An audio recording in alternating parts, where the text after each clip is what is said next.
El siguiente programa es una historia de ficción inspirada en descubrimientos científicos y en la leyenda del Lebu Gogo.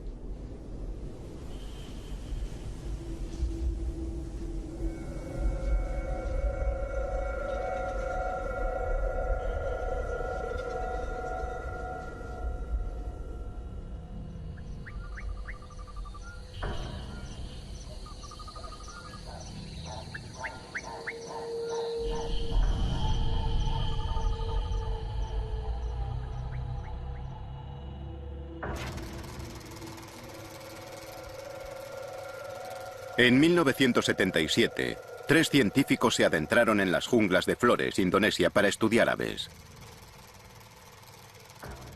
Solo uno de ellos regresó.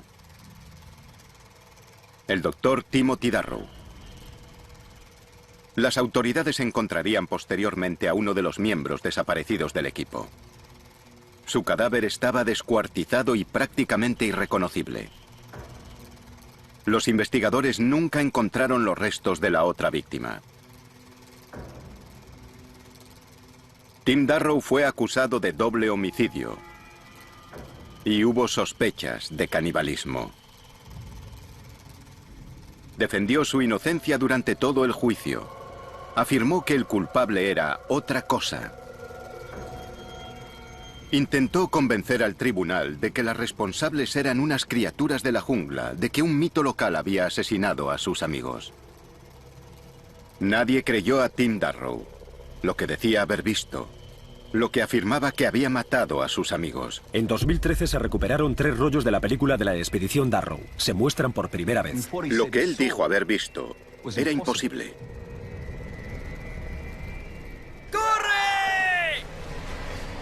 Pero yo creo que Tim Darrow decía la verdad.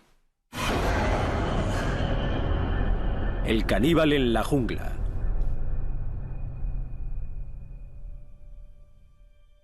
Tim fue el primero de la familia que estudió en la universidad y obtuvo el título, era científico.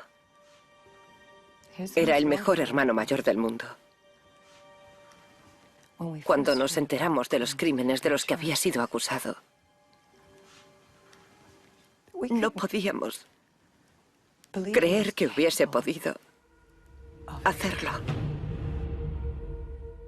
Yo describiría el caso de Tim Darrow como el equivalente en Indonesia a su juicio de O.J. Simpson. Atrajo una enorme atención en su momento. Darrow, un ornitólogo estadounidense, fue condenado por el asesinato de un compañero científico, Gary Ward, y de su guía de campo indonesio, Drajat Saputra, o Reggie, como lo llamaban. Pero no solo los mató, practicó el canibalismo. Por eso le dimos ese sobrenombre en el periódico, el caníbal americano. Caníbal americano culpable. El cadáver del Dr. Ward nunca se recuperó. Pero los investigadores sí lograron localizar el cadáver de Drajat Saputra. Fotografías de la policía indonesia, 1977. Presentaba varios huesos fracturados. Había marcas de cortes en los huesos. La cabeza estaba aplastada y abierta. Faltaban partes de su cuerpo. Y que le hubiese hecho algo así a un ciudadano indonesio generó una tremenda indignación pública. Lo que pensé al saber lo de Timothy Darrow fue que asaltarían la embajada. No exagero si digo que nos preocupaba cómo afectaría el caso a nuestra posición en la región. Debemos recordar que lo condenaron por matarlos con una piedra. Fue algo salvaje lo que les hizo. Los indonesios decidieron no ejecutarlo, que era más de lo que podíamos pedir, ya que nunca se retractó de su versión de lo ocurrido. Darrow salió de la jungla cubierto de sangre, contando una historia de fantasmas. Era un mito. Toda su coartada era un mito. No convenció a nadie de nada, salvo de que era un hombre muy enfermo y muy perturbado. Cuando empecé a trabajar en Flores, casi 25 años después de que lo condenaran, allí lo consideraban una especie de coronel Kurtz. Tim Darrow, el ornitólogo americano loco que entró en la jungla y mató a sus amigos y después había culpado a los hombrecillos verdes de los árboles. Yo estaba en Flores como miembro de un equipo de investigación de Wolong. Buscábamos pruebas de las primitivas rutas migratorias de los humanos hacia Australia cuando desenterramos algo completamente inesperado. Encontramos una especie de humanos desconocida, una especie de hombrecillos. Rueda de prensa de Nature, 27 de octubre de 2004, Royal Institution de Gran Bretaña, Londres, Inglaterra. Gracias por venir a escuchar la noticia de este extraordinario descubrimiento. Aquí tenemos una criatura que era considerablemente diferente a los humanos modernos, una especie nueva de nuestro género, coetánea nuestra en el planeta. El Homo floresiensis fue probablemente el hallazgo más importante de la historia de la antropología. Hizo pensar mucho a la opinión pública sobre cómo funciona la evolución humana. Siempre la habíamos visto como una línea que parte desde los gorilas y los simios, que van caminando cada vez más erguidos hasta el humano moderno. Pero estas criaturas rondaban el metro de altura, que es la altura de un niño de guardería. El cráneo era muy pequeño y los pies muy grandes. No se parecía a nada conocido. Su nombre científico es Homo floresiensis, que significa hombre de flores. Pero los hemos apodado hobbits por los personajes de los libros de Tolkien por razones obvias. Ahora bien, estos hobbits no eran como Bilbo Bolsón, con su pipa y su chaleco, ni vivían en una casa elegante donde recibían la visita de los magos. Eran bastante salvajes, porque no tenían otra opción. Vivían en un mundo perdido muy prehistórico, lleno de depredadores y de peligros. Había lagartos gigantes, como los dragones de Komodo, pero 2 o 3 veces más grandes. Cazaban ratas gigantes del tamaño de terriers. E incluso cazarían a una especie de elefantes pequeños, los estegodón, que vivían en la isla. Estas criaturas eran duras. Tenían que serlo, vivían en un mundo duro. Practicaban caza mayor. Hemos encontrado huesos de estegodón junto a los restos de los hobbits. Incluso hemos desenterrado las armas de piedra que usaban, cuchillos y puntas de lanzas hechas con sílex. Hemos encontrado también evidencias de que hacían hogueras en las cuevas, así que usaban herramientas y fuego. Eran inteligentes. El Homo floresiensis vivió hasta hace unos 20.000 años y en la historia de la Tierra eso es un parpadeo. Aquí tenemos este último vestigio de un mundo prehistórico antiguo que habitó la Tierra al mismo tiempo que nosotros. Supimos inmediatamente que los restos de los hobbits cambiarían nuestra comprensión de la historia humana. Todos los científicos australianos estaban encantados, pero algunos de los indonesios reaccionaron de manera muy diferente. Estaban callados, dubitativos y algunos incluso visiblemente alterados. Aquella fue la primera vez que oí hablar del Ebu Gogo. El mito o leyenda del Ebu Gogo es una variación del hombre del saco que cuenta el pueblo Nage de Flores Central. Lo describen como una criatura aterradora, fea, peluda, muy fuerte, pero pequeña, físicamente pequeña. Esta historia del Ebu Gogo parecía pertenecer al mundo del folclore, hasta el descubrimiento del Homo floresiensis en octubre de 2004. En Flores hay leyendas que narran con gran detalle la existencia y comportamiento de una criatura a la que llaman Ebu Gogo, de aproximadamente 1 metro de altura y que interactuaba con los isleños actuales. Hasta que se encontró a esta criatura, todo el mundo la tachaba de un cuento para niños, pero eso se acabó. El descubrimiento en sí fue extraordinario.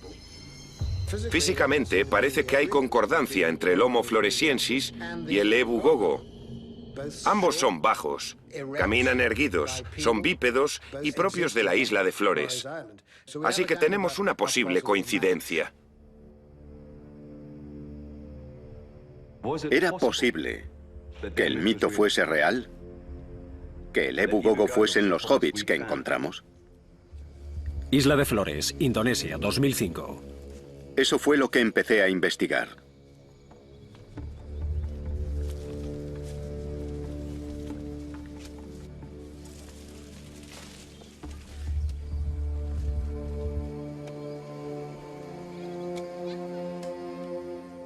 Las descripciones de los Nage eran pintorescas pero consistentes. Todas coincidían en que el Ebu Gogo era pequeño y estaba recubierto de pelo. Decían que los habían visto en los árboles, pero también en el suelo, caminando sobre dos patas que eran bípedos. Y los temían. Ecos. Imitaban los sonidos con unas voces muy extrañas, arriba, en los árboles. Como un eco, un eco. Venían y se llevaban a los niños. Se los comían. Se los comían. Las descripciones gráficas de estas criaturas que hacían los Nage eran consideradas folclore, el equivalente al hombre del saco. Incluso pese a que los Nage decían que no los habían visto en más de 100 años. Pero otros decían haber visto al Ebu Gogo más recientemente. Un científico estadounidense que había encontrado su aldea en 1977. Usted estaba presente el día que Tim Darrow salió de la jungla y llegó a su pueblo. ¿Cómo se encontraba? ¿Puede contarnos cómo estaba él?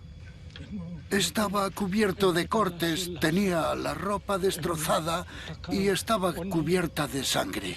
Se desplomó poco después. ¿Y les contó qué le había ocurrido en la jungla? ¿Contó algo? Ebu Gogo. Fotografías del escenario del crimen de la policía indonesia. Ebu Gogo. 1977. Esta es la piedra afilada que se encontró en el cadáver del señor Saputra. Las autoridades relacionaron a Tim con el crimen al encontrar esto en su mochila. Estas dos piedras fueron las pruebas clave que utilizaron para acusar a Tim, aunque en realidad no sabemos qué le ocurrió a Gary Ward, puesto que su cadáver nunca apareció. Pero aquí es donde la cosa se pone interesante. Esta es una fotografía de unas piedras afiladas que encontramos entre los restos de los hobbits en 2003. Son las armas que los hobbits utilizaban para cazar. Las descubrimos más de 25 años después del juicio de Darrow. Y como ven, son idénticas a la presunta arma del crimen. Es imposible que Tim Darrow hubiese podido conocer su existencia. Nadie conocía estas piedras hasta que las encontramos. Ni siquiera en la leyenda Nage de su Ebu Gogo se describían sus armas ni herramientas, nada. Así que, o era un psicópata clarividente cuando preparó su coartada en 1977, o detrás de esta historia había algo más. Entonces supe que tenía que hablar con Timothy Darrow. Quería averiguar cómo había conseguido aquella piedra. Era una petición rara. Un científico australiano quería ir a la prisión de Kerobokan para ver a un ciudadano estadounidense condenado por un doble homicidio. El gobierno indonesio tenía que estudiar todo el papeleo y aprobarlo, algo que finalmente hicieron en 2006. No creo que se diesen mucha prisa. A ver, Timothy Darrow cumplía 2 cadenas perpetuas. No iría a ninguna parte.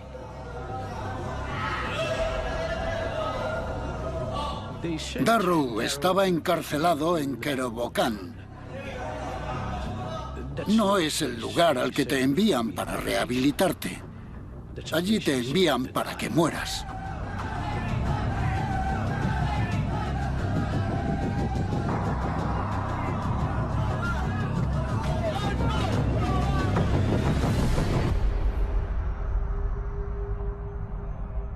Pedí permiso para grabar aquella reunión y me lo concedieron. Pero jamás me permitieron volver a filmar a Tim. Él me contó lo que vio. Esta es la única entrevista grabada con Timothy Darrow autorizada por las autoridades indonesias. Por favor, permíteme un momento. No pasa nada. Vale. Bien, ¿qué crees que eran? Pensamos que era algún tipo de simio. Había orangutanes en Indonesia, pero no en Flores, y no era eso. Era más pequeño, oscuro, cubierto de pelo oscuro, excepto en la cara y los ojos. Y cuando lo mirabas de cerca veías que era inteligente, lo notabas. Y no tenía miedo. Venía por nosotros. Yo sabía lo que decían de él, que era un psicópata, que tenía alucinaciones y que era esquizofrénico. Pero reconozco que no esperaba encontrarme a alguien tan convincente. Y fue en aquel primer encuentro cuando Tim me dijo que llevaba una cámara para su expedición. Me dijo que los había filmado. No solo los había visto, también filmado. ¿Es posible que Tim Darrow hubiese grabado evidencias de que los hobbits habían conseguido sobrevivir hasta 1977? ¿Y si en aquella época estaban allí, seguirían viviendo allí hoy? ¿Hay otra especie de humanos que sigue viviendo allí? ¿Oculta en uno de los lugares más inaccesibles de la Tierra? Tenía que averiguarlo. ¡Aquí! ¡Espera!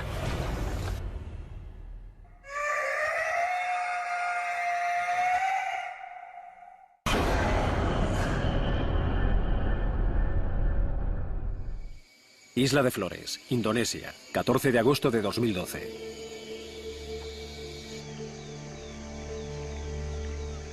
Tras entrevistar a Tim Darrow, me convencí de que había elementos verídicos en su historia.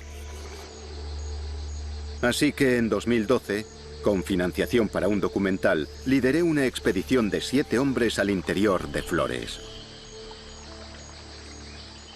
Nos acercamos al perímetro exterior de la zona en la que Tim Darrow y sus compañeros realizaban su estudio en 1977. La zona en la que Tim dice que se encontró con ellos, donde vio a las criaturas.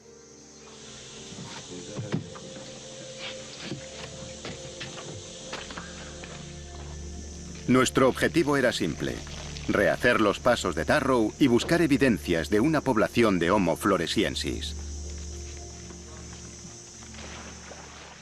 Pero ¿por qué emprender una expedición cuando muchos la consideraban inútil? Porque siguen apareciendo mamíferos que creíamos extintos. El saola, por ejemplo. Una especie bovina que se creía extinta hace mucho tiempo debido a la caza para conseguir sus cuernos. Una trampacámara captó imágenes de un ejemplar de esa especie el año pasado. El cupri es otra. Se creyó extinto durante casi 1000 años, pero se descubrieron ejemplares vivos en la jungla camboyana. Encontraron la manera de sobrevivir en zonas inexploradas. ¿No podría pasar eso con los hobbits? Incluso hoy, cuando creemos que los científicos han mirado detrás de todos los matorrales y que han sacudido todos los árboles, siguen apareciendo animales grandes que nunca habían sido descubiertos. Así que no sería descabellado pensar que pueda haber unas criaturas humanoides pequeñas, desconocidas, que vivan en alguna jungla. Si estaban allí, debía encontrarlas. Y un hombre tenía la clave. Yo había hablado con el Dr. Hornbeck en varias ocasiones acerca de los artículos que escribí sobre la historia de Darrow.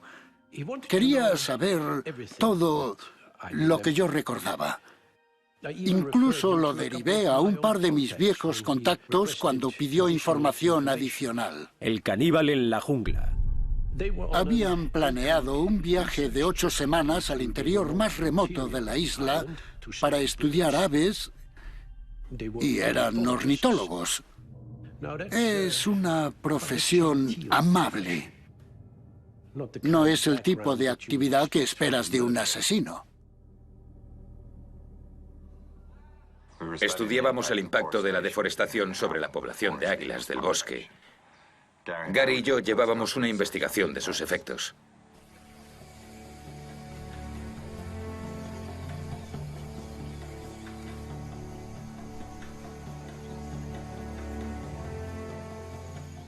Era complicado llegar hasta la zona de estudio.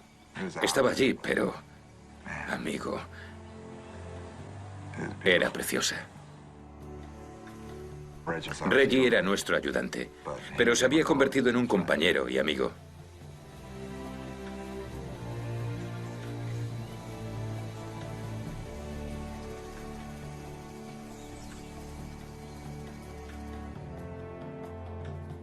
Nuestra beca era para estudiar las águilas, pero buscábamos también otra ave, una que nadie había visto en casi un siglo. El autillo de Flores. Se creía que se había extinguido. Pero Reggie nos juró que lo había visto en otra expedición. Así que esperábamos encontrarlo. Grabar su llamada o incluso filmarlo.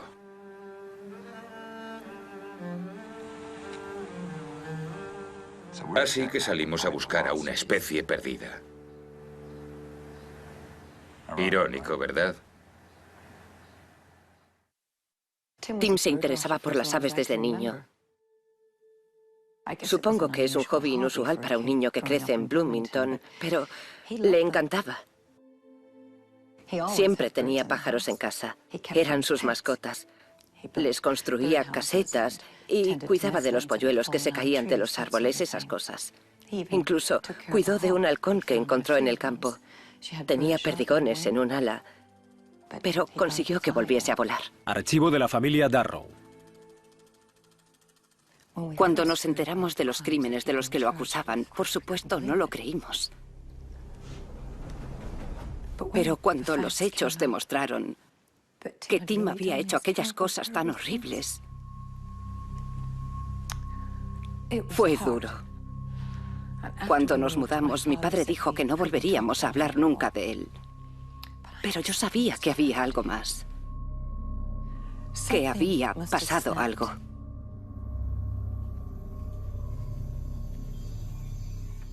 Yo fui el primero en verla. Espera. La marca. No se ven cosas perfectamente simétricas en la jungla. ¿Qué es esto? Dudamos de si lo habían hecho seres humanos. Nos preocupaban los cazadores de cabezas, porque habían estado allí hasta apenas una generación antes. Pero la altura no parecía correcta, estaba muy cerca del suelo.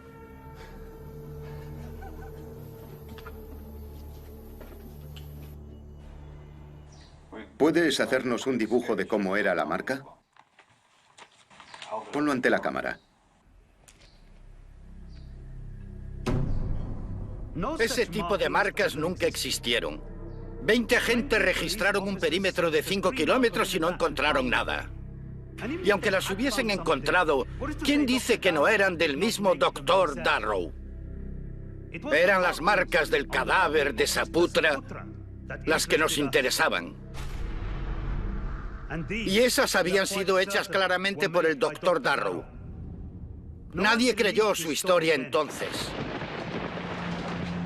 Y no deberían creerla hoy.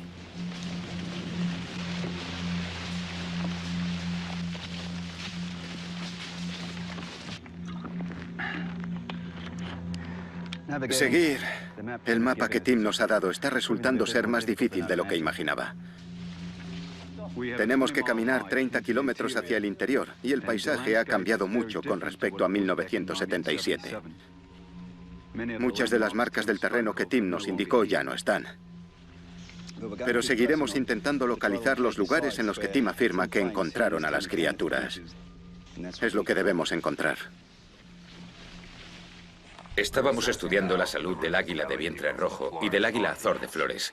Ambas eran inusuales porque otros pájaros formaban parte importante de su dieta. Y eso fue lo que encontramos en nuestras redes, las aves que esas águilas cazaban.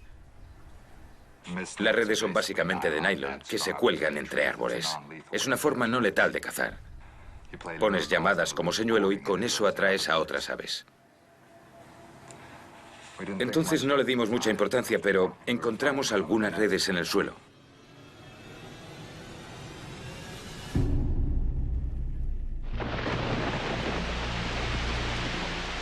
Ah, este es el río que Tim nos dijo. Así que estamos cerca del lugar en el que tuvieron su primer encuentro. Nos ha costado más de lo esperado adentrarnos tanto en la jungla. Pero por fin estamos aquí. Muy bien, chicos, seguimos. Ibas a contarme cómo fue la primera vez que lo viste. Nos levantamos siguiendo nuestra rutina habitual. Y estábamos haciendo la ronda del final de la jornada para ver las redes cuando lo oímos.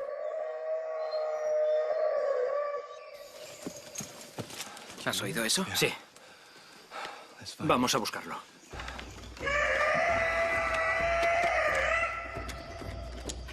Lo primero que hice fue sacar la cámara del estuche. Y después corrí hacia el sonido.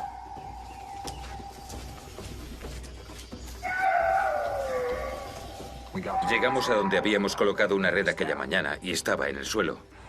Entonces, algo llamó mi atención. Vi marcas en los árboles. No estaban allí cuando habíamos colocado la red. Gary lo vio primero. ¡Arriba, arriba, arriba! ¡Grábalo, grábalo!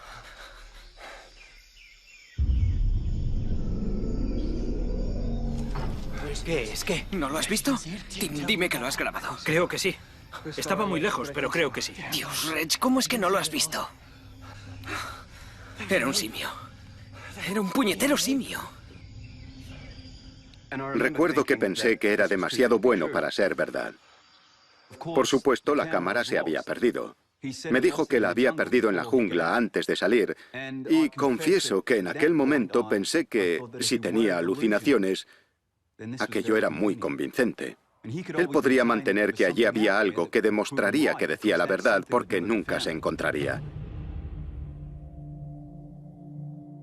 Tim estaba convencido de que su cámara había desaparecido, pero las grabaciones de audio, las que decía que tenían de la llamada de la criatura, tenían que haber sobrevivido.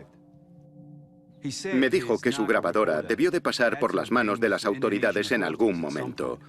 Estaba en la misma mochila que el sílex que presentaron en el juicio, así que me puse a investigar. El doctor Hornbeck me dijo lo que buscaba y yo le respondí que no recordaba los objetos que se recuperaron en su momento. Todos los objetos que recuperaron en la jungla y que no fueron pruebas en el caso, nos los devolvieron después del juicio. Llevamos a cabo una inspección superficial, los embalamos y los devolvimos a su Universidad de Illinois. ¡Aquí! ¡Vamos, venid aquí! ¡No te pares! ¡Cuidado! Espera. Más marcas. Son las marcas de Darrow. Vale, pondremos una trampa. Si vuelven a esta zona puede que capturemos algo. ¡Rápido!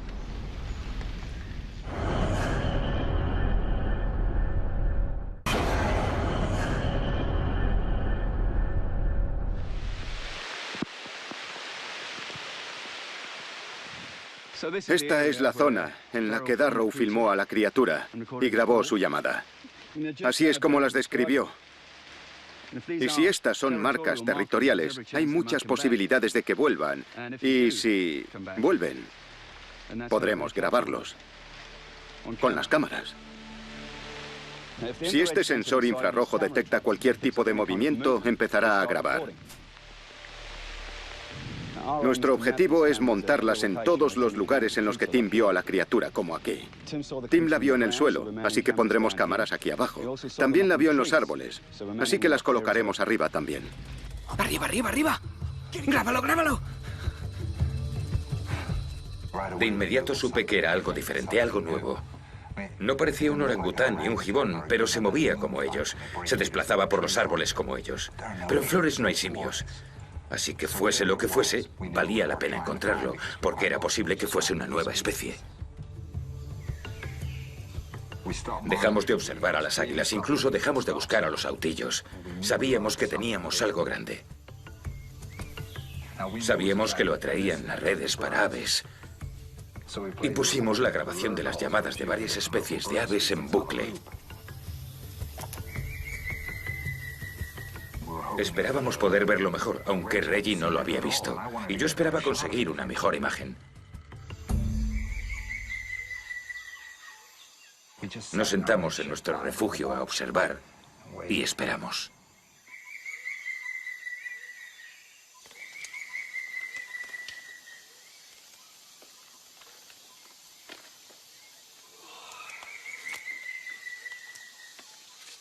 Esperaríamos cuanto hiciese falta.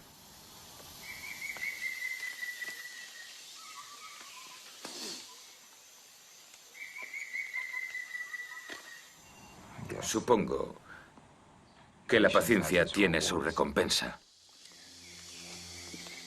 ¿Qué? ¿Qué pasa? Ahí. ¿Dónde?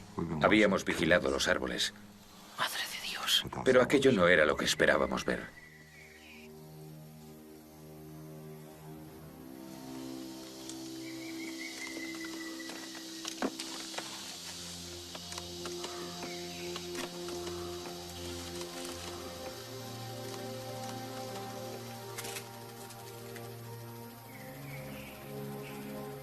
Lo vimos, y él nos vio a nosotros, nos miraba a los ojos.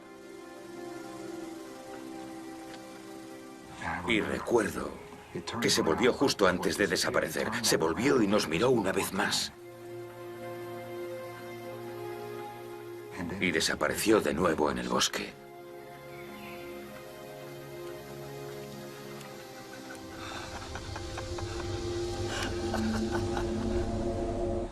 Y después lo oímos.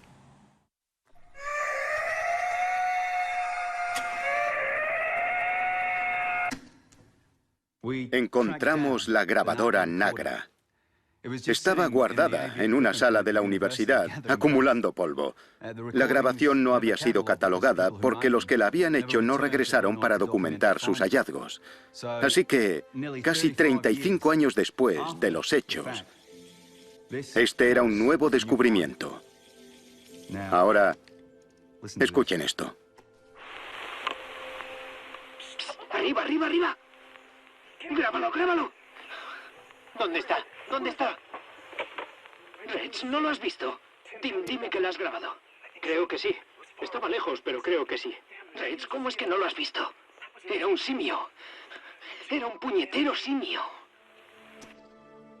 Las llamadas grabadas se compartieron con media docena de los primatólogos más importantes del mundo. Y todos coincidieron en que era un primate. Pero ninguno sabía cuál. Así que allí había algo desconocido, al menos en 1977. Y yo pensé que podríamos usar esta llamada para averiguar si sigue allí hoy en día.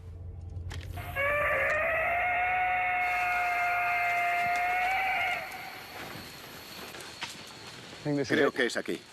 Tras encontrar la Nagra, empecé a planificar la expedición para buscar a la criatura de Tim.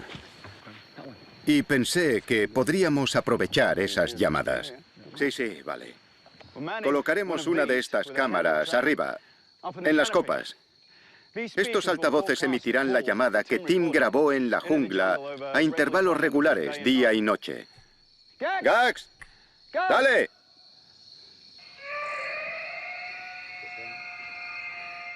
Este es el cebo. Confiamos en que atraiga a alguno. ¡Gax! ¡Otra vez!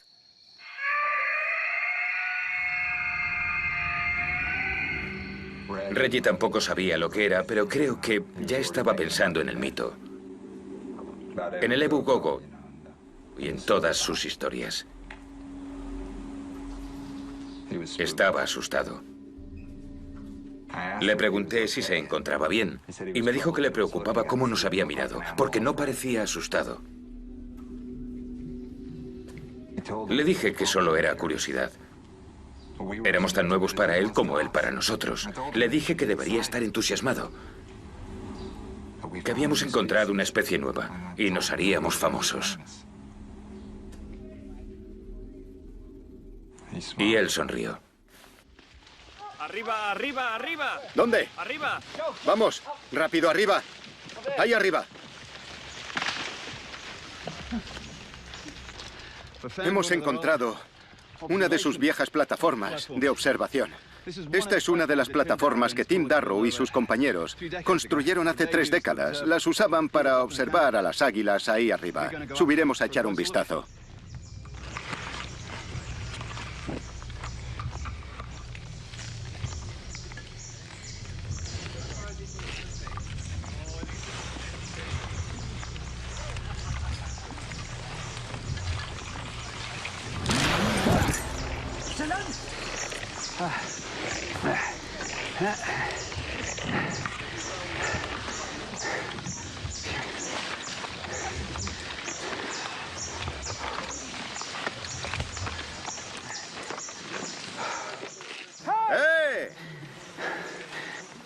¡Aquí ha estado alguien!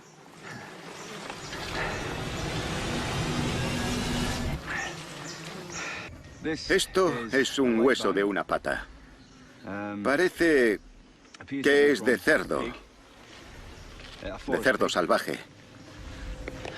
Pero evidentemente no es un animal arbóreo. O sea que podría ser la presa de un águila. O que alguien lo haya subido allí arriba. ¿Y cuándo fue la siguiente vez que lo visteis? No lo vimos. Lo oímos. Las llamadas comenzaron un par de horas tras quedarnos dormidos. Mi linterna, ahí mi linterna. Caminamos en la dirección de las llamadas. Había luna, aunque no luz suficiente para la cámara, pero llevamos la grabadora. Sonido grabado en julio de 1977.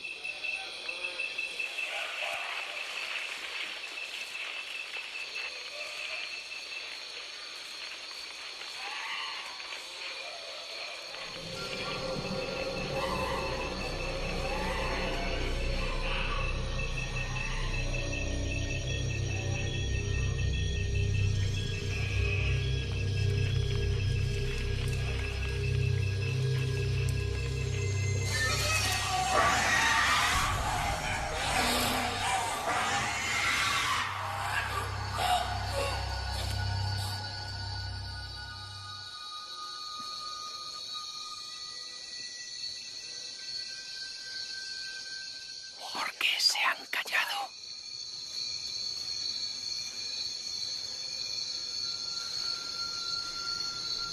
¿Encendemos las linternas? Sí.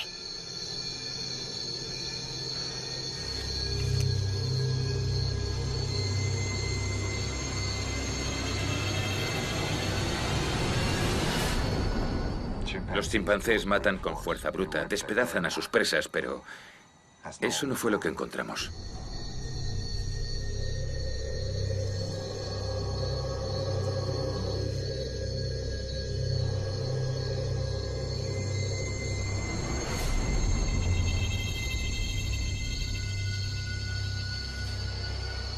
Oh, Dios.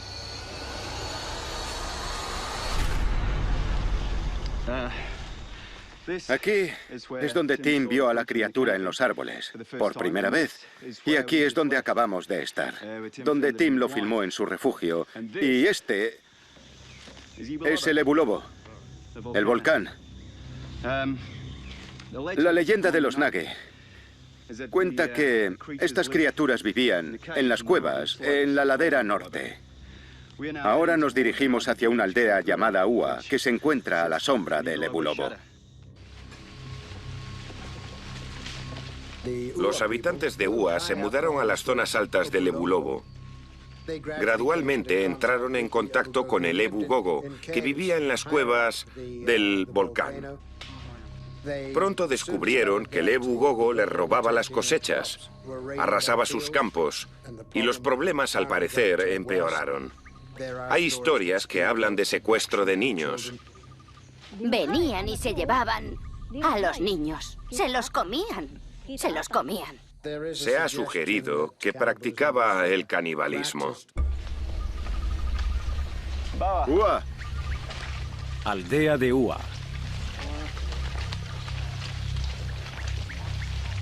Hola.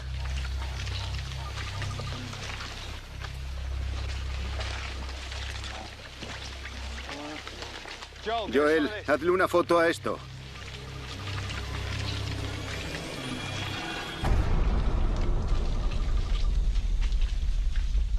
¿Qué es esto? Es una advertencia. Si el Ebu Gogo baja al pueblo, los quemará. El Ebu Gogo les recuerda que si la leña puede arder, ellos también.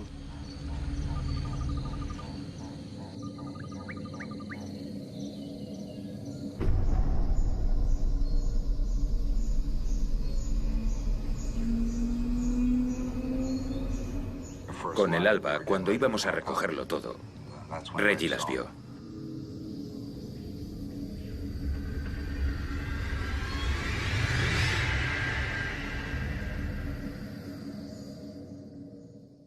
Habían entrado en el campamento.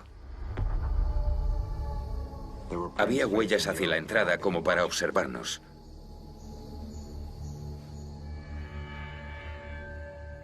Nos habían observado todo el tiempo. Entonces Reggie dijo: Ebu Gogo.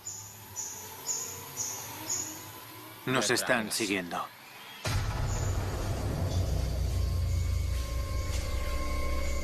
Teníamos que largarnos.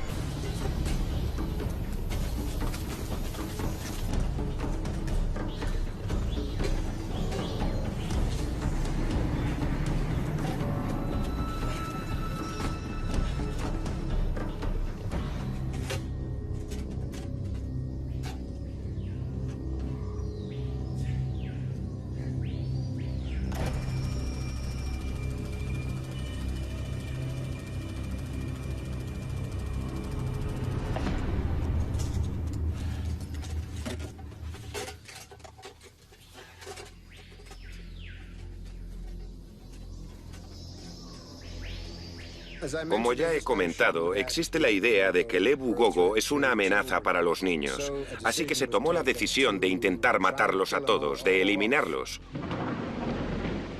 Según cuenta la leyenda, el pueblo de Ua incendió la cueva en la que vivían los Ebu Gogo, y ese fue su final.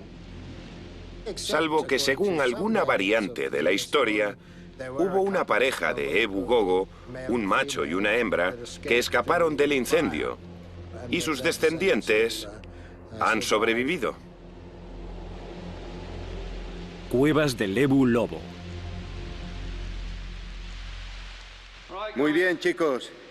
Preparad las linternas y echemos un vistazo.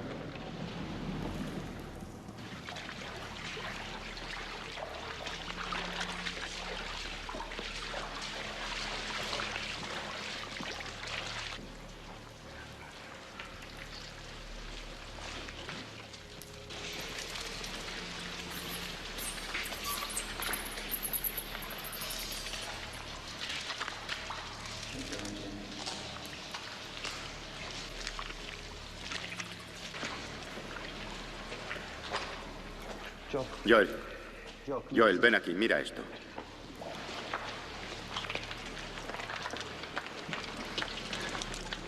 Está carbonizado. Parece el hueso pélvico de un cuadrúpedo pequeño, puede que un cerdo. Y lo han cortado aquí. Son marcas. Esto fue su comida.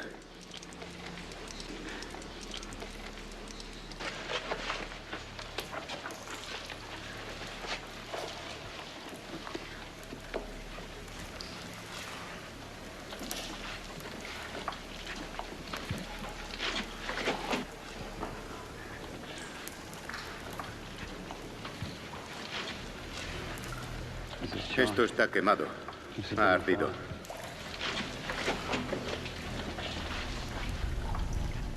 Más huesos. Joel. Joel.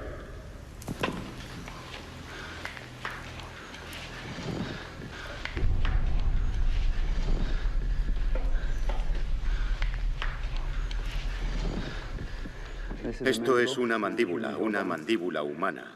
Adulta. Puede que de varón. Se ve que es actual por los empastes de los molares.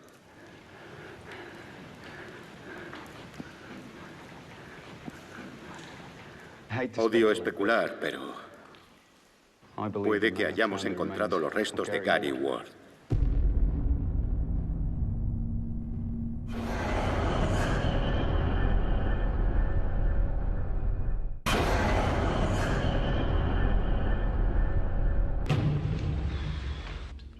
Llegué a Flores para buscar a una criatura involucrada en las muertes de 2 científicos hace 35 años. Jamás pensé que encontraría los restos de uno de ellos.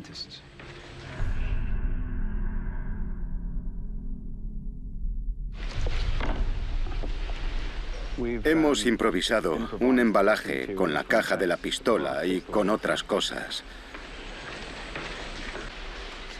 Y nos llevaremos los huesos a Yakarta para su análisis. Hemos encontrado más restos de animales, pero no más huesos humanos. Creo que ya hemos encontrado el hueso más importante de esta cueva.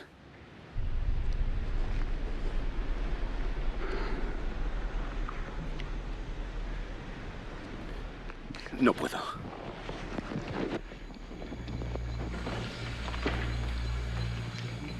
He decidido abandonar Flores lo antes posible. Pero antes de hacerlo, hay un último lugar en el que queremos poner cámaras.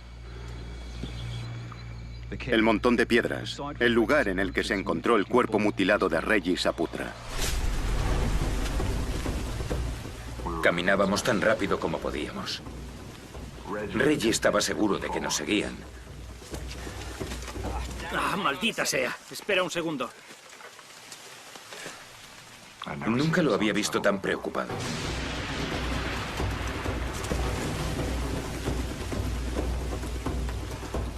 Él era de Flores.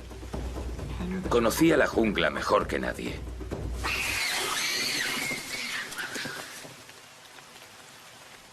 Y verlo asustado me asustó a mí. Aquella noche nadie quiso hacer fuego. No usamos el hornillo de camping. Tomamos tiras de carne seca untadas con mantequilla de cacahuete.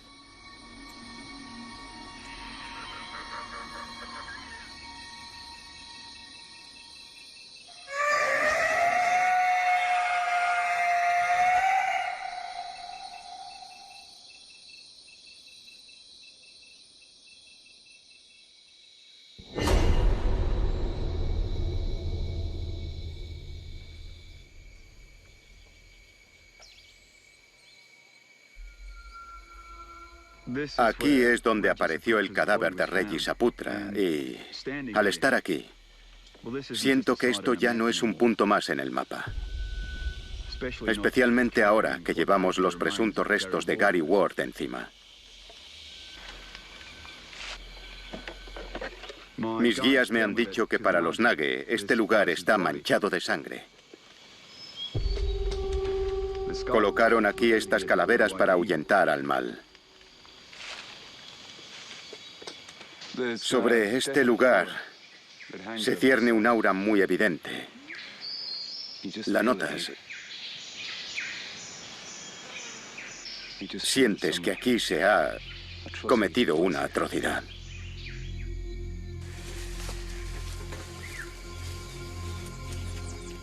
Esa tarde volvimos a lugares familiares. Llegamos a la plataforma, al centro de nuestra zona de estudio. Recuerdo que sentí una sensación de alivio al volver a nuestro territorio, al ver un lugar familiar.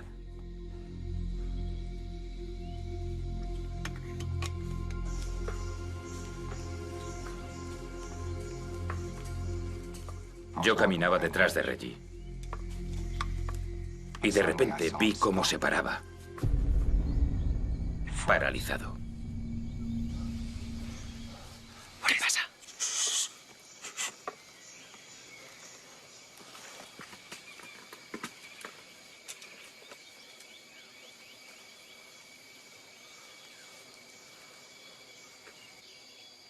Entonces entendí por qué se había parado.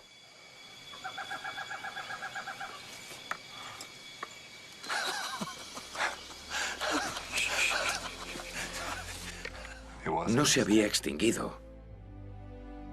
Lo habíamos encontrado. Éramos las primeras personas en casi 100 años que veían el autillo de Flores. Teníamos que grabarlo. Justo frente a la plataforma. Ya lo veo. Y yo quería ser el primero en filmarlo.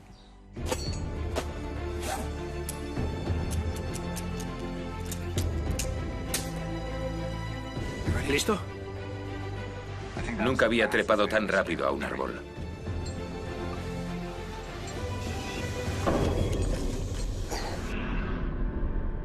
Entonces lo vi.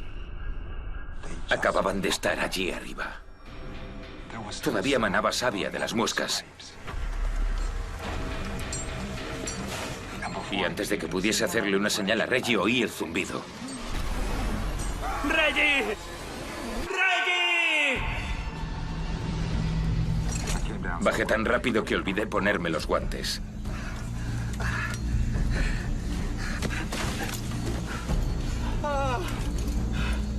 No sabía lo que había pasado. Creí que había sido algún fallo del material o algo así.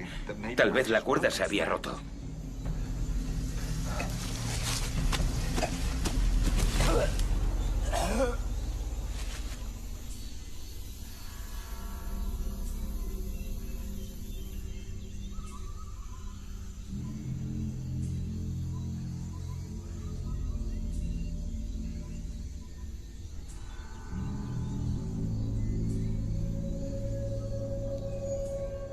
Gary estaba destrozado.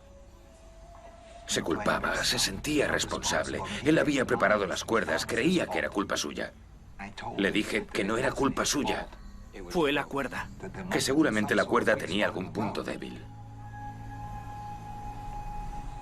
Que no había sido él. No había sido él.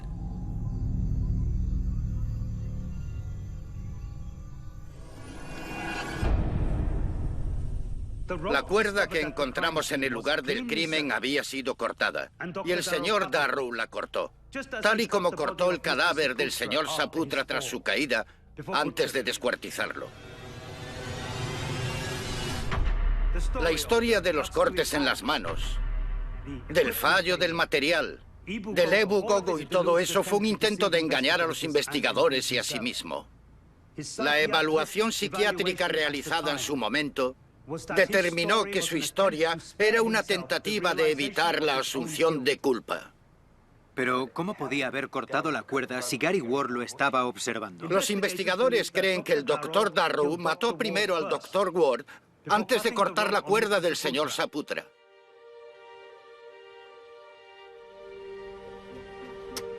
Una vez montadas las cámaras, abandonamos Flores y volvimos a Yakarta para analizar los huesos encontrados. No conseguimos ADN de la mandíbula. Estaba demasiado calcinada por el fuego para poder extraer ADN, pero las autoridades lograron identificar a quién pertenecía con una investigación policial más clásica: el historial dental. No encontramos los restos de Gary Ward. Era otra persona. Era el ingeniero de montes indonesio de una maderera desaparecido en los 60. Se llamaba Karim Nazalagaba y estaba haciendo el mapa topográfico de una zona de tala a más de 3 kilómetros de la cueva donde lo encontramos. La policía tomó posesión de la mandíbula, pero no sé si reabrieron oficialmente el caso. Pero si lo hicieron, puede que estemos buscando lo mismo. Porque parece que ahí fuera había un caníbal, mucho antes de que Tim Darrow pisase Flores. Sorprendentemente más relevantes todavía para nuestra expedición fueron los restos animales que trajimos. Los análisis revelaron que las marcas encontradas en los huesos habían sido causadas por un filo pequeño. El microscopio electrónico detectó pequeños fragmentos de sílex en las muescas. Los cortes habían sido hechos con piedras afiladas, similares a las armas Hobbit que desenterramos en la excavación de 2003. A pesar de la carbonización, logramos extraer ADN, que reveló que se trataba de animales contemporáneos. Eran presas recientes. Sigue habiendo algo en Flores que caza con un arma similar a las utilizadas para condenar a Tim Darrow en 1977. Incluso tras presentar las pruebas en su juicio, como las piedras afiladas o la cuerda cortada, él mantuvo su historia. Y esa historia era tan fantástica que las pruebas daban igual. Era ciudadano de los Estados Unidos, así que me enviaron para asesorarle durante el proceso. El psiquiatra del tribunal descubrió que tenía tendencias esquizofrénicas y que creía su propia historia. Yo estaba de acuerdo con el tribunal e ignoré por completo lo que él tenía que decir. No me di cuenta hasta mucho después de lo que realmente había pasado. Ahora sé que lo hicieron ellos. ¡Reggie! Sé que cortaron la cuerda. Tras el análisis de los huesos, estaba más convencido de que otra persona u otro ser que no era Tim Darrow había cometido los asesinatos. Así que antes de volver a Flores para examinar las cámaras, concerté una cita con Apurna Pergiti. Apurna había desempeñado un papel muy importante en la investigación Darrow en el 77. Ya estaba jubilado, pero accedió a ayudarme a reconstruir los pasos de Darrow. Estaba muy orgulloso del papel que había desempeñado en algo que fue una historia internacional. Incluso se convirtió en asesor de la expedición. Nos guió a la jungla un día para encontrar más pruebas para nuestra expedición. Dice que aquí es donde encontraron el cadáver de Reggie Saputra. Yo quería repasar los recuerdos de la investigación de Apurna una última vez, para ver si alguno de los detalles que recordaba podía ayudarme a preparar lo que se estaba convirtiendo en un alegato para exonerar a Tim Darrow.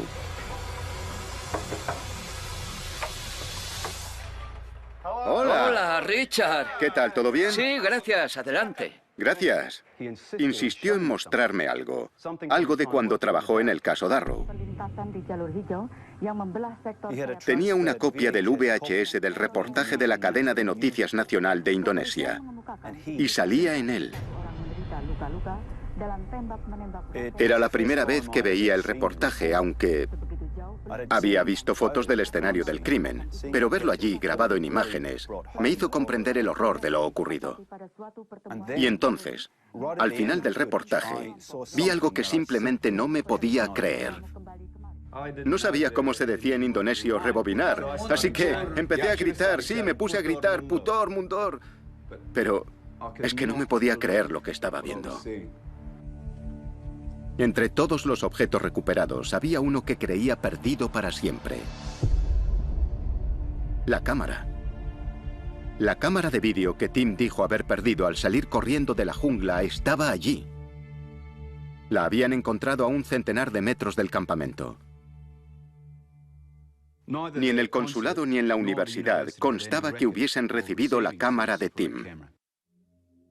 Así que solo tenía una esperanza. Y era que, siguiendo el protocolo, todos los efectos personales hubieran sido enviados a su familia.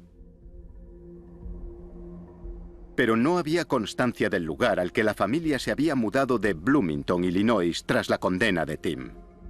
Era como si hubiesen desaparecido, junto con la posibilidad de demostrar que la historia que llevaba más de 30 años contando pudiera ser la verdad.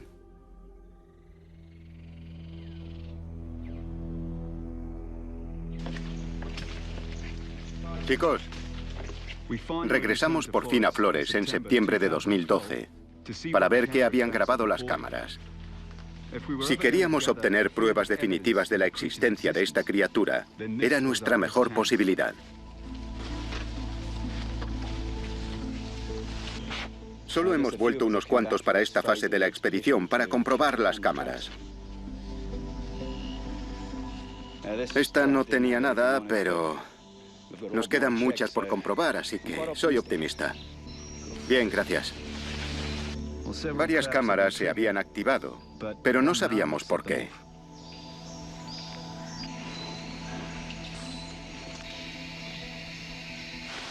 Tenemos más cámaras que revisar en los próximos días, así que tal vez encontremos algo.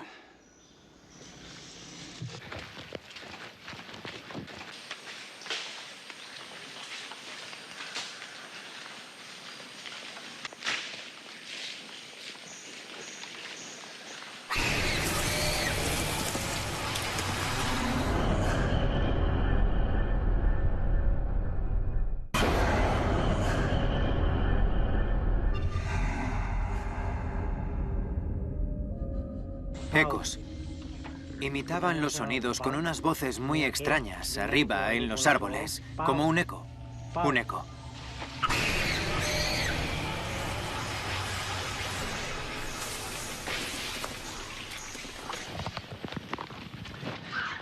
No, eso es un macaco. Ese ruido de los árboles lo han hecho los macacos. Habría algo que no les gustaba. Una pitón, un águila, tal vez. Sí, probablemente solo ha sido una llamada de alarma. Vale, venga.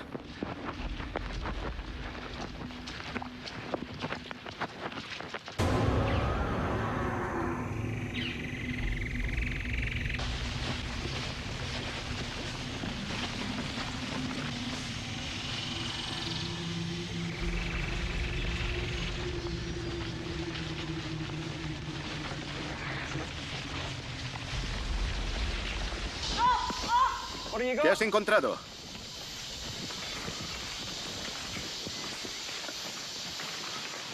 ¿Ahí? Tenemos que subir ahí arriba. Mirad. No hay cuerda.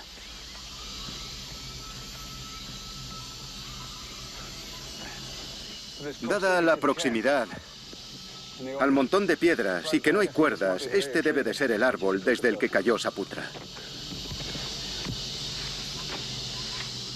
Vamos, chicos.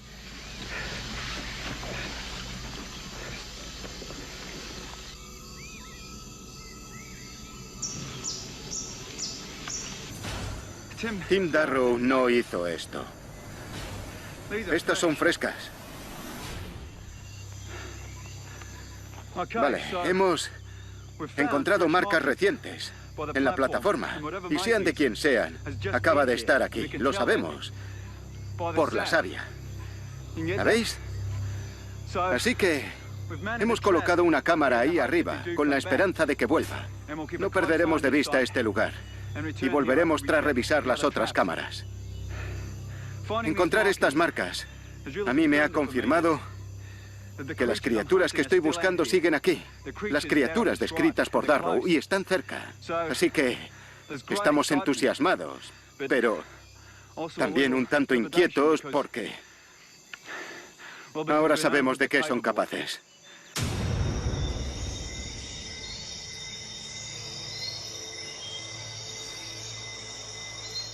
Pasamos la noche sentados junto a Reggie. En parte por el shock y en parte por los dragones. No hay muchos comodos en las tierras altas, pero alguno hay. Y pueden oler a un animal muerto a kilómetros.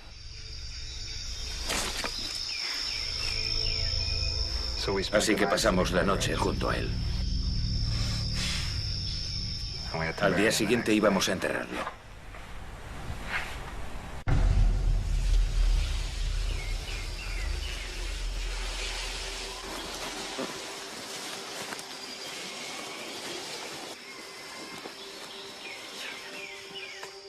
Teníamos que enterrar a Reggie. Tardamos un par de horas en llevarlo hasta el río. Había piedras y el terreno era blando. No teníamos herramientas para cavar profundo. Así que se nos ocurrió enterrarlo cerca del río y colocarle piedras encima. Hacer un montoncito para protegerlo.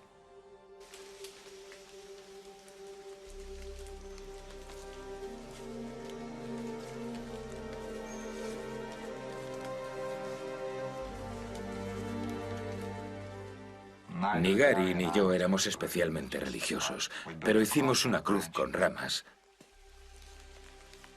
Y dijimos unas palabras por Reggie. Dimos las gracias por ser un compañero tan valioso y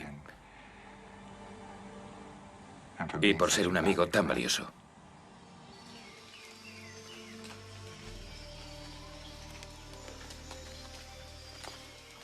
Yo tenía la cámara. No sabía si eso ayudaría a localizar la tumba más adelante, ni si la familia querría recuperar su cadáver. Tal vez, si podía enseñarle algo a su madre, la consolaría de alguna manera.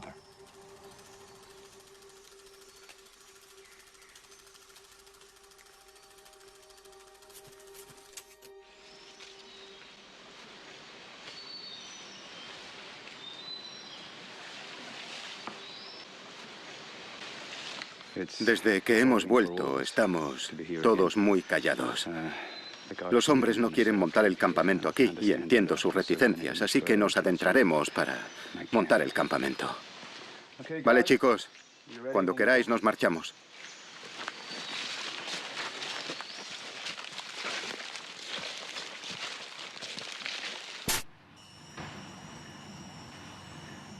Hemos acampado para pasar la noche. La gente se pone muy nerviosa cada vez que escucha un ruido, yo incluido. He notado una atmósfera diferente desde que encontramos las marcas. Estos hombres han crecido con esas historias y es demasiado para ellos.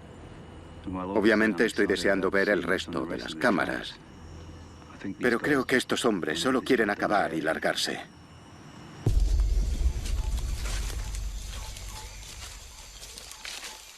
Echamos a andar para volver al campamento de la noche anterior.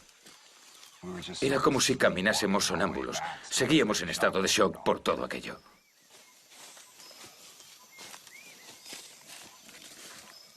Y fue aquella llamada la que nos despertó.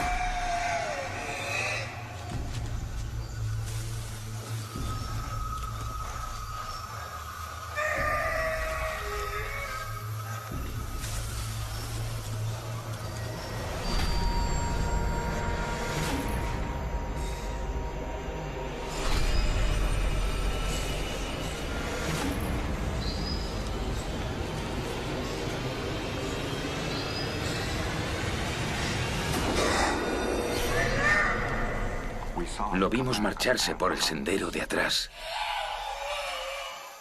Vuelve a por Reggie.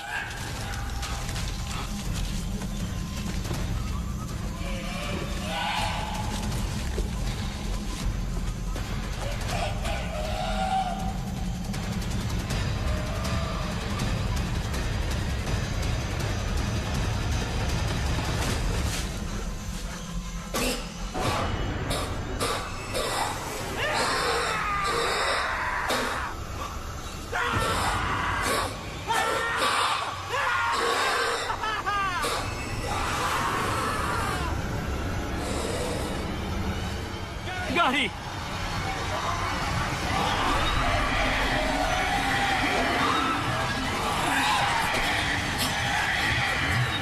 ¡Corre!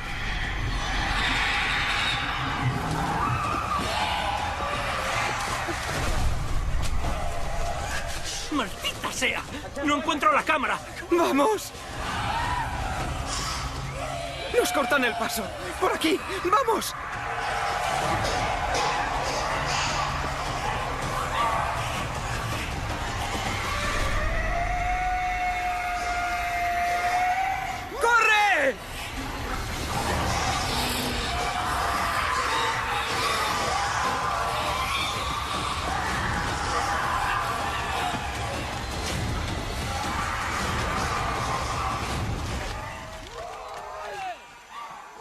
¡Gary! ¡Gary!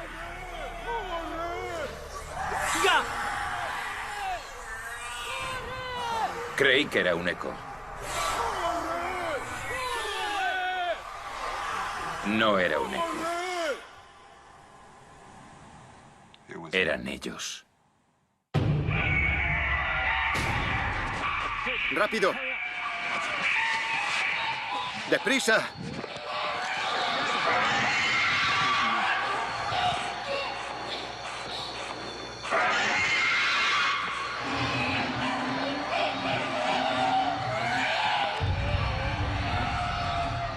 ¿Veis eso? ¿Veis eso? No, no, no, no os acerquéis a los árboles. ¡No!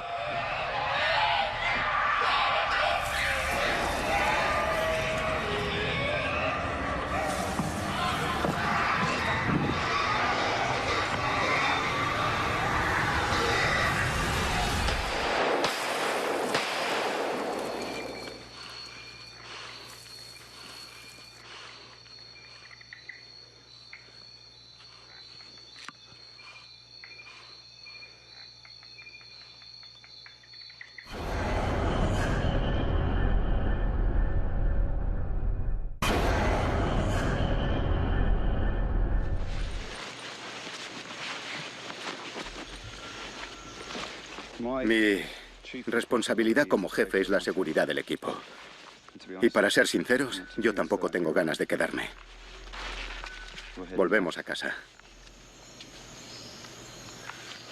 Vámonos, ¿eh?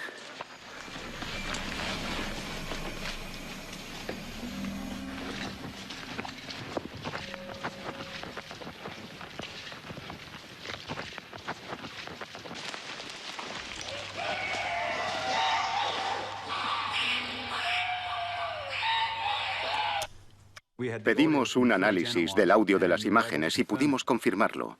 Las llamadas que grabamos eran idénticas a las que Tim Darrow y su equipo habían grabado en esta Nagra en 1977. Eran de las mismas criaturas. Era increíblemente emocionante. Pero me di cuenta de que aquello tenía un interés más allá del científico. El asunto de las llamadas, las marcas, el hecho de que los restos animales fuesen recientes, todos esos hallazgos podrían ayudar al caso de Tim Darrow. Estábamos confirmando su historia. El Dr. Hornbeck compartió sus descubrimientos conmigo. Eran verdaderamente extraordinarios, pero legalmente eran circunstanciales. No eran suficientes para reabrir un doble caso de asesinato de 35 años. Salvo que consiguiésemos pruebas irrefutables de la existencia de la criatura, no forzaríamos la reapertura de su caso. Teníamos que encontrarlas. Necesitábamos pruebas de que los hobbits seguían allí. 3 meses después lideré otra expedición al interior de Flores. Tomamos muchas más precauciones, íbamos mejor armados y teníamos muchas más expectativas de encontrar algo.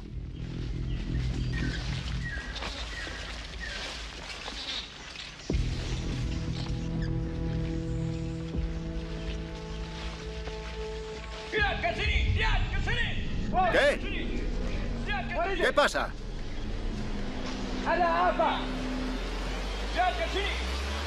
¿Qué está diciendo?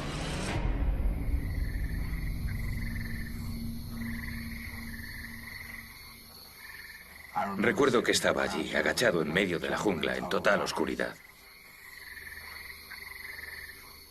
Estaba en pleno debate interno sobre si encender la linterna o no. Me aterrorizaba atraerlos. Creo que fue el momento que más miedo pasé de todo el tiempo que estuve allí. Finalmente la encendí. La tapé con la mano para leer la brújula que llevaba en la mochila. En cuanto terminé, la apagué y me puse a caminar otra vez.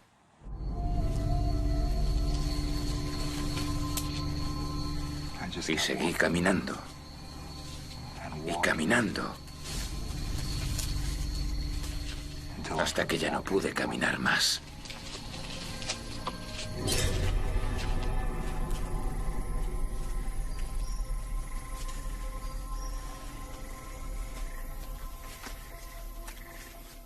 A la mañana siguiente, tras el amanecer, vi que había calculado bien. Una de nuestras águilas de estudio volaba sobre mi cabeza. Tenía una marca. Sabía dónde estaba su nido. Estaba cerca del río. Si seguía el río, podría salir de allí.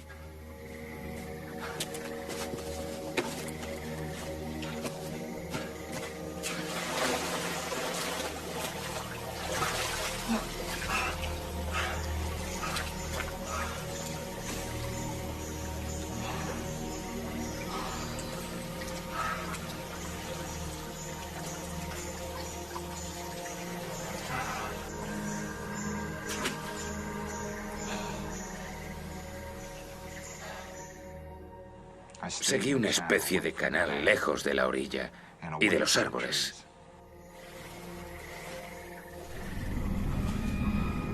Corre.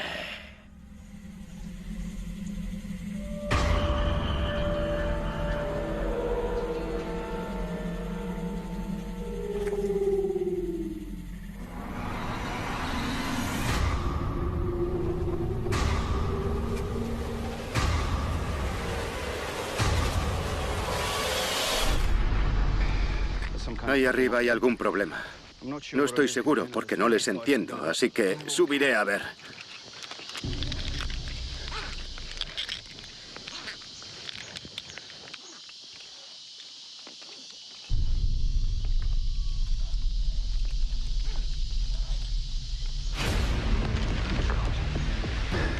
Han estado aquí arriba. Habíamos atornillado una cámara y un altavoz aquí. Ya no están.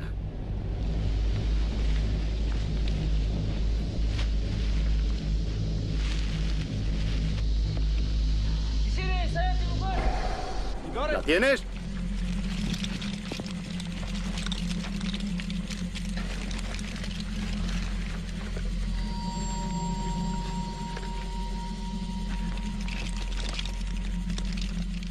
Vamos, chicos.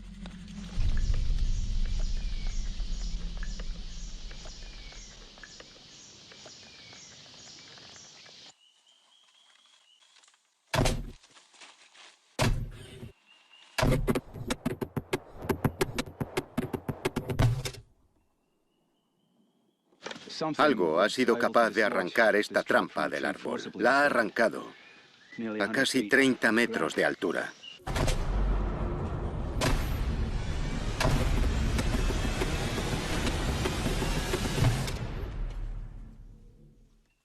Demostramos que allí había algo, pero no habíamos demostrado qué.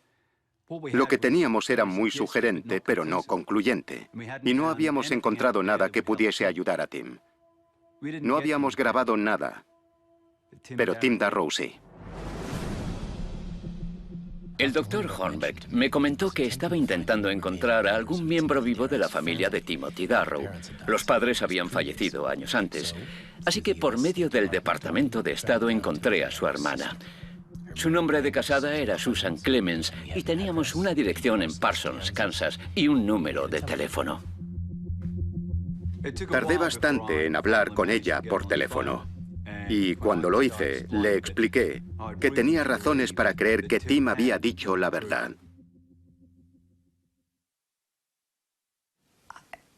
No podía procesar todo aquello. Él había visto a mi hermano y mi padre no nos dejaba ni pronunciar su nombre. Era como si hubiese muerto. Me contó que había visitado a Tim en la cárcel y que creía su historia.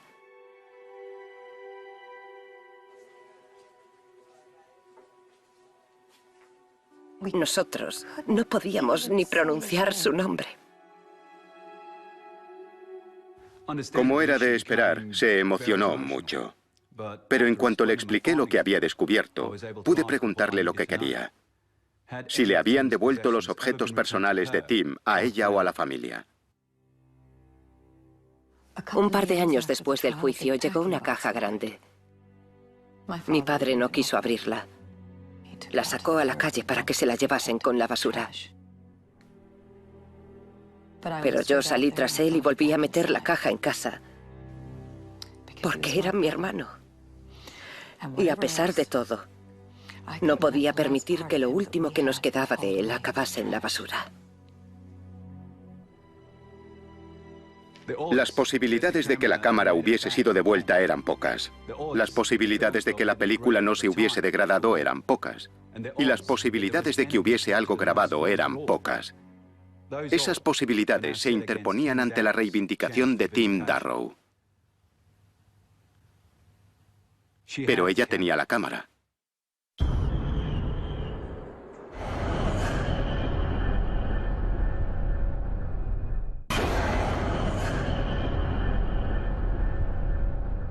Estas imágenes filmadas en 1977 durante la expedición Darrow se muestran íntegras por primera vez en televisión. Pueden herir la sensibilidad del espectador.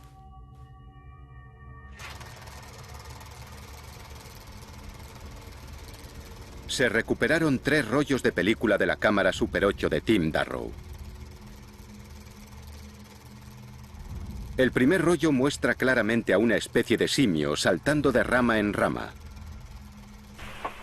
Reg, ¿no lo has visto? Tim, dime que lo has grabado. Creo que sí. Estaba muy lejos, pero creo que sí. Reg, ¿cómo es que no lo has visto? Era un simio. Era un puñetero simio.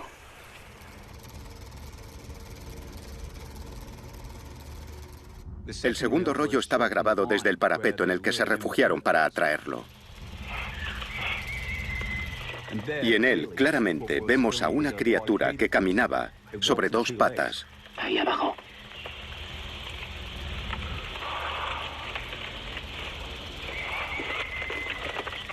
Lo más significativo de los dos primeros rollos es que demuestra que lo que Tim filmó fue a una criatura capaz de trepar y de caminar por el suelo. Algo que pueden hacer los hobbits analizando sus restos. Y tal y como se narra en las leyendas de los Nage.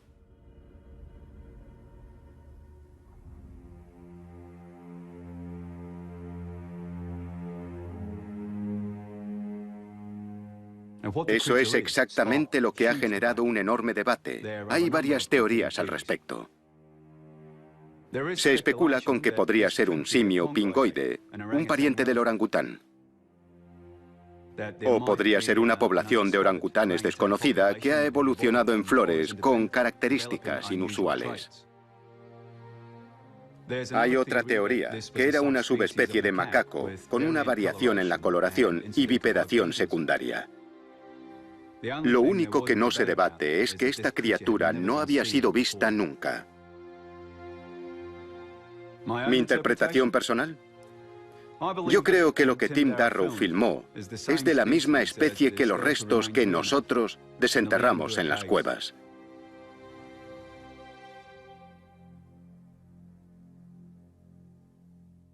Lo que había en el tercer rollo también encajaba con lo que los Nage decían de ellos. Y era muy difícil de ver. Confirmaba el horror que Tim Darrow y sus amigos vivieron. Y tenía enormes ramificaciones para el caso de Tim.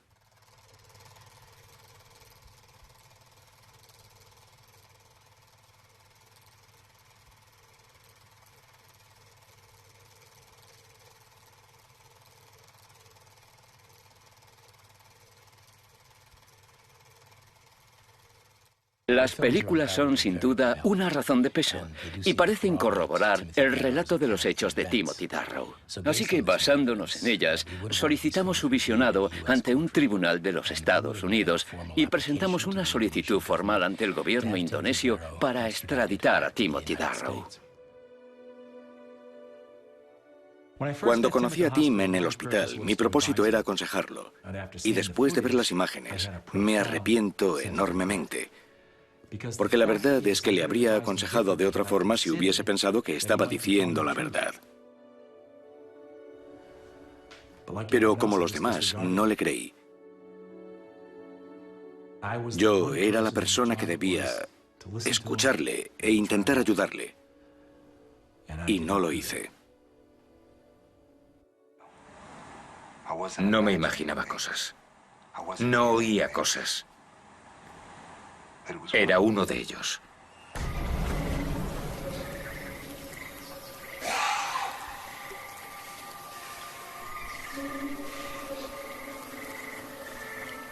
Se quedó allí un minuto sin moverse.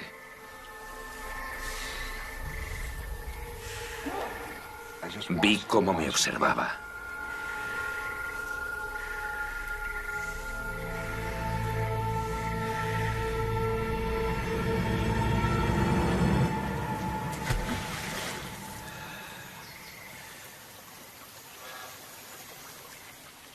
Es el último recuerdo claro que tengo de aquello. En todas las ocasiones que hablé con Tim, ni una sola me preguntó si le creía. Y lamento enormemente no haberle dicho que sí.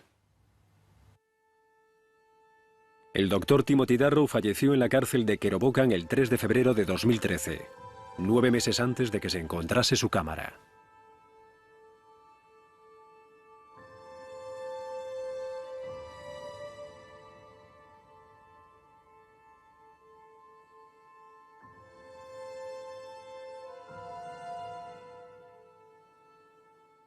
El doctor Hornbeck me devolvió a mi hermano. Y por eso le estoy muy agradecida. Ahora tengo una de sus casitas para pájaros y la veo desde la ventana. Y me encanta ver cómo anidan los pájaros. Creo que a Tim le haría muy feliz saber que se sigue usando.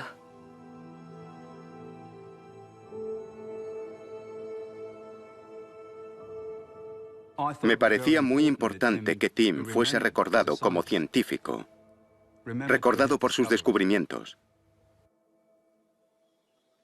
En junio de 2014, un equipo científico filmó al Autillo de Flores.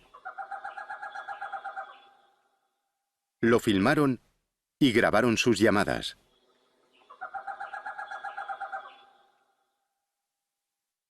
No se había extinguido. Lo encontraron. Esta es la última grabación que Tim Darrow, Drayat Saputra y Gary Ward grabaron con su Nagra.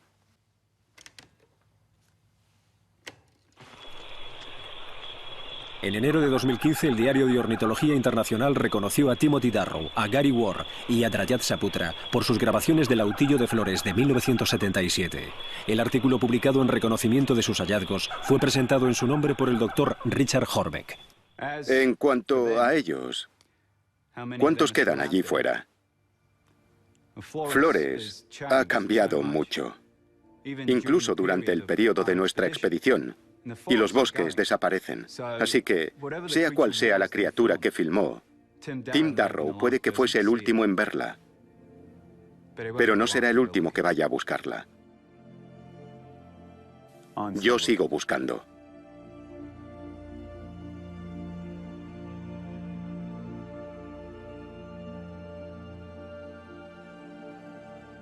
Este programa es una historia de ficción inspirada en los descubrimientos científicos y en la leyenda del Ebu Gogo.